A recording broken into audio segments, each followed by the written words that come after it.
The police are now investigating multiple allegations. For some sort of reason I can't work out, Fleet Street newspapers seem to have forgotten that when this story broke about a month ago, there were two elements to it. One was electoral fraud. In other words, you have to register your correct address. And if it turns out you were living somewhere else, that's an offence. It's a fairly minor offence. The real problem for her was she said she was living at one house and not living in another. And in that respect, she is accused of allegedly evading capital gains tax to the tune of about 1,500 quid. That's the main point. It looks as if there may be other tax elements involved, but for some reason the newspapers seem to have forgotten that there was a tax element from day one. They say she's not just being investigated for electoral fraud. Well, she never was just being investigated for electoral fraud, so I think we're with the programme, but it does look as if it's a very serious investigation. They say it will take weeks. There are at least 11 detectives working on this. This is a serious investigation, and the head of Manchester Police said there are a lot of allegations knocking around, and sources in Manchester Police say that it is only right that this is investigated very thoroughly because it is in the public interest. Angela Rayner, I would suggest, is not sleeping well at night right now. Oh, really? I don't think she probably cares. But what I don't understand what, the end of her person who career? seems to care the least of all is Keir Starmer. Why wouldn't she care? Well, no, I think she's ballsy like that. I think she just thinks she'll get over and it'll be fine and it's nothing. No, I think she's looking at the end of her career. I think she probably cares. I don't think she is, and I think she thinks she'll just get away with it scot-free. I don't think she thinks there'll be any consequences to this. So Keir Starmer certainly doesn't seem to think so, although he has said he doesn't need to... Yes, he does. What are you talking about? Keir Starmer won't get involved. He will not look at that alleged letter that she has from experts. So he is maintaining plausible deniability. He wants to be able to deny that he knew anything about it. Keir Starmer is not helping her one bit. He is worried, she's worried, and this is a very thorough police investigation. I think you're a bit off beam if you say she doesn't care, because if she doesn't care, there's something wrong with her. All right, I'm off beam. Okay. Right, next story then. Let's put her in her place. Right, let's get going. Sunak's smoking ban. That passed, of course, last night with the help of Labour in the House of Commons. But several cabinet ministers voted against it, including Kemi Badenoch. And this, I think, was a bad day for freedom of choice, a bad day for liberty. What is the Tory government doing? Cracking down on our freedom of choice like this, do you think, Alex? Well, I don't know, signing a death wish, not that they need to do that, but it seems to me that it's going to get through Parliament anyway. There's enough for them through Parliament. Well, yeah, it's going to go to the Lords and be bounced around, but it's going to become law pretty quickly, isn't it? I mean, I just think I'm with Badenoch on this, which is how on earth is this going to be enforced? It's all very well saying 15-year-olds can't buy cigarettes now, they can't legally anyway, but when those people are then 30 and 40 and, you know, the sliding scale goes up and their friend who's 40 years old plus one can buy cigarettes and they can't, what, you're still showing ID? Every single person buying cigarettes having to, like, get out the old driving licence and prove their date of birth. It's really mad. It just doesn't make sense. Well, here's something you won't hear from me very often. I agree with Liz Truss. Here's Liz putting in her two penneth in the Commons yesterday.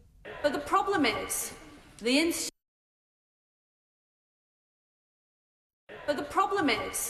instinct of this establishment, and which is reflected by a cross-party consensus today in today's chamber, is to believe that the government, are better at making decisions for people than people themselves. And I absolutely agree that that is true for the under-18s.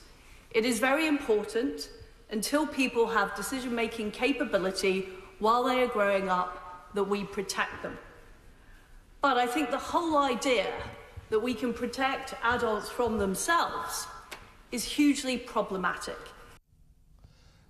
She accused the government of control freakery and nanny statism, quite rightly too. I mean, you know, smoking's bad for you, try not to do it, kids. But it's not the government's job to tell us whether or not we can indulge in legal activities, don't you think? I mean, I just think on this one, the enforcement of this, I'd rather the government just went, right, we're going to ban smoking outright and, you know, stick their head over the parapet and do that than try and, like, fudge this sort of weird hodgepodge of legislation, which is going to sort of see a particular cut-off point that sort of follows people throughout their lives. It's that to me just doesn't make sense. If smoking is the big evil and you want to be a nanny state, just ban the lot of it or don't. Yeah. This is, you know, you can't, because otherwise basically what you've got is a law for one person and not for another. Yeah. So if you're born one day ahead of someone else, you get to smoke for the rest of your life, and if you happen to be born 24 hours later, you don't. And law's supposed to be completely unilateral. It's supposed to cover absolutely everybody in the same way. So that's my big issue with this. I mean, I think banning smoking is massive overreach, but, you know, that's the 21st century.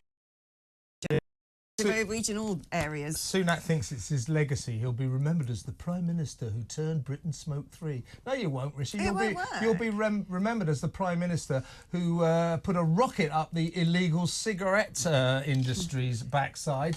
They'll be trading in illegal cigarettes, and kids who were born after 2008 will smoke. It won't work. Suggesting that Rishi Sunak's going to be remembered full stop. I reckon Quiz Night 2048, when people say who was Prime Minister in 2024, everyone will be scratching their heads going, who was that guy again? The question is, who was the second worst Prime Minister ever? The first being Liz Truss. Now, it's still with the nanny state. Still with the nanny state. Doctors are now calling it's already illegal, ridiculously in my view, in Scotland, smacking your kids. Now doctors are demanding that it's made illegal in England and Northern Ireland. I think it might be illegal already in Wales. So Scotland and Wales, you can't hit your kids. In England and Northern Ireland, you can. The point is, you know, I mean, hitting kids isn't very nice.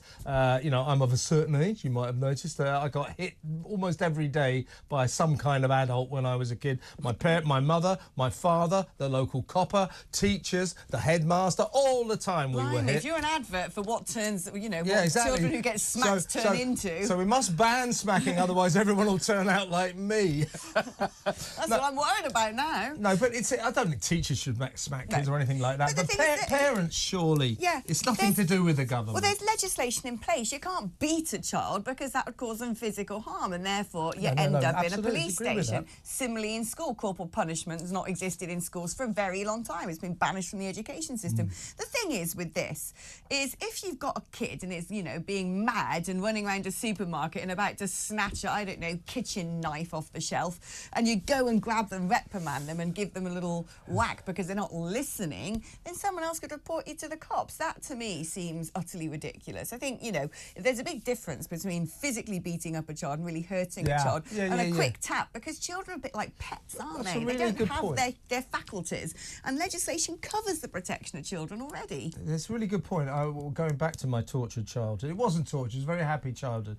I got smacked a lot because the kids did get smacked a lot then, but I was never beaten. I was never beaten.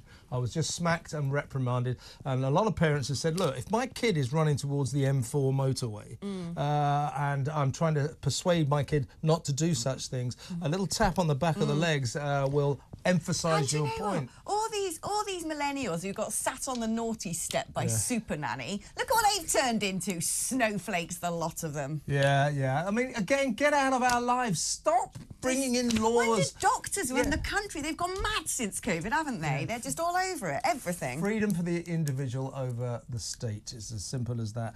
The state doesn't bring up kids, so let us continue.